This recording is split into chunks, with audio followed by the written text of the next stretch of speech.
Senator, with your permission, I'd like to respond to the suggestion that there is a Patriot Act 2.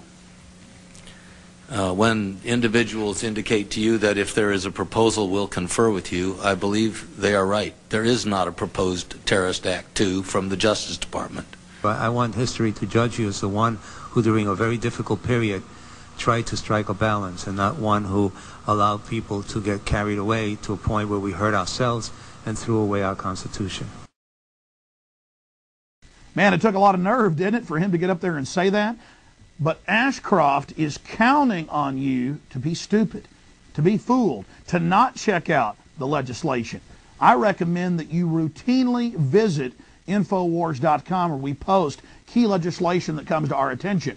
But look, we're not omnipresent, and we can't keep track of these tens of thousands of bills, so it's more important for you to go to the Library of Congress website at thomas.loc.gov and peruse the bills for yourself, and maybe you can find something like Patriot Act 2 and alert folks in the alternative media so we can warn the American people and stop the New World Order from totally destroying the Bill of Rights and Constitution.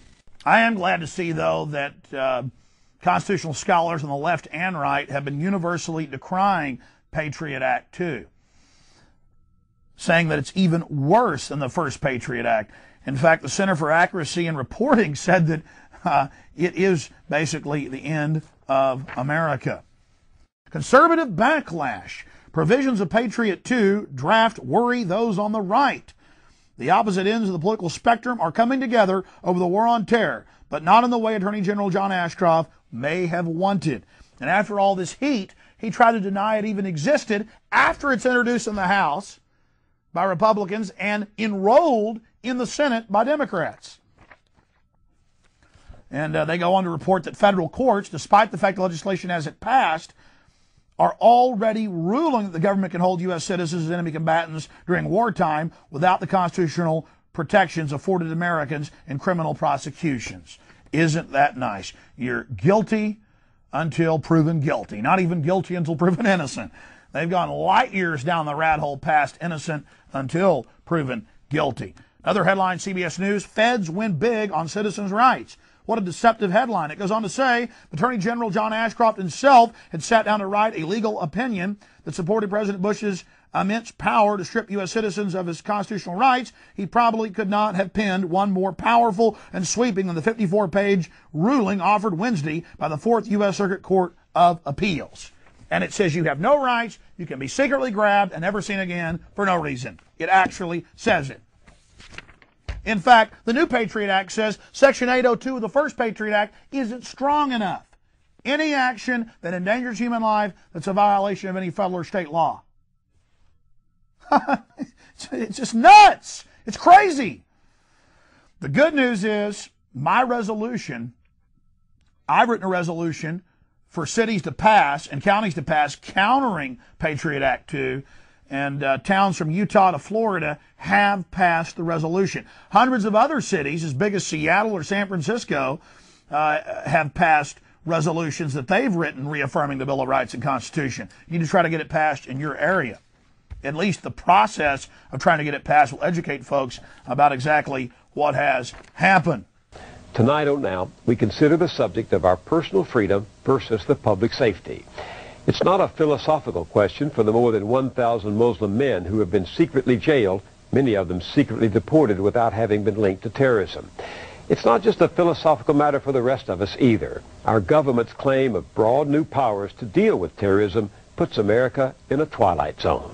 To those who scare peace-loving people with phantoms of lost liberty, my message is this: your tactics only aid terrorists. Would you like to sign a petition against the USA Patriot Act? And here in the libraries, they're asking people to let them know what books you are reading. Sneak and peek in people's houses, tap phones, tap email. These citizens in Northampton, Massachusetts are petitioning Congress to repair the damage and repeal provisions of the Patriot Act. Other groups across the country are doing the same. If more people knew what their Congress had signed onto, I think that they would all be signing petitions. couple things that are essential in moving forward is that we have to understand is that the information that we have been told over the predominant media is an absolute scam. Yeah. What you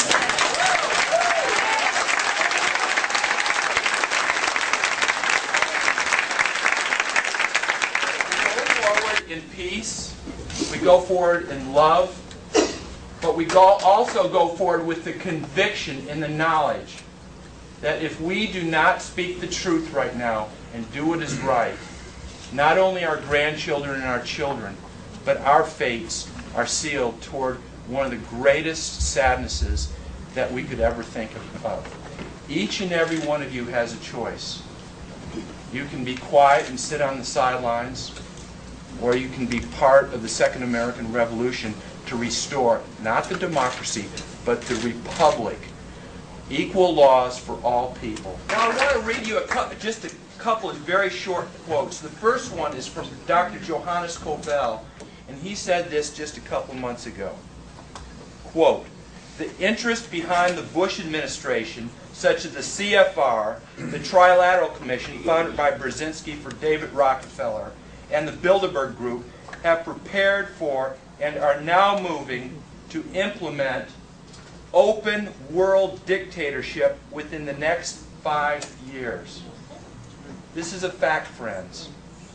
Now I'm going to give you another quote from probably the most powerful individual in the Western Hemisphere. And this human being has more power than George Bush times 5. He says, quote, "We are on the verge of a global transformation. All we need is the right major crisis, and the nations will accept the new world order." That is David Rockefeller. But this is how serious this is. Friends, we are not moving toward a police state. We are already in one. We all know this. We are in a police state, and this is not what America is supposed to be about. All you have to do is go down Mopac.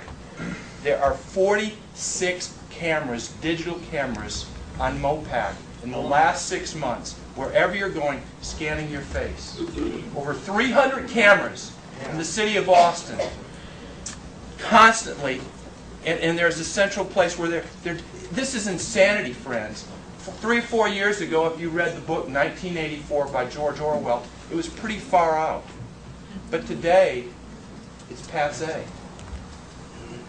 And friends, all of us here today, we have a choice. You know, we can take the proverbial blue pill and we can go to sleep.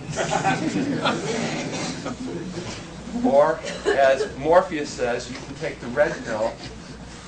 And he says, I don't know what's going to happen. You're going to go down the rabbit hole, but all I can offer you is the truth. And that's all that people such as myself and the hundreds of other patriots around the country, we're on Access Television, you hear us ranting and raving. But if you listen to us, there's something there. And the reason that we're doing, you know, we could be out playing tennis or with our families right now, just like you could be. And this is a good-hearted group of people. These are all of you. I know so many of you that care about it. We have to understand that this is a political, an economic, and a cultural debate in a crisis right now. But there's something more going on. This is a time of spiritual choice.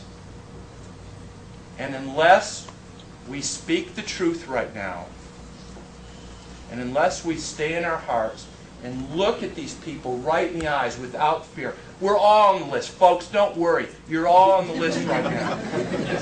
You know, there's no going back. The only way to protect ourselves is by going forward. Yes!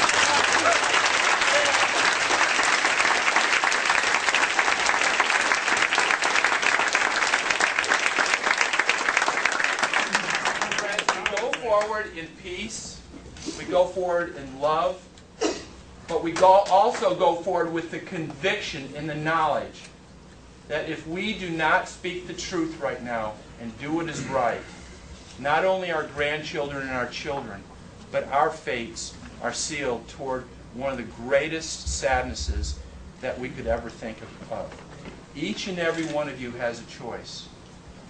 You can be quiet and sit on the sidelines, or you can be part of the Second American Revolution to restore not the democracy, but the republic.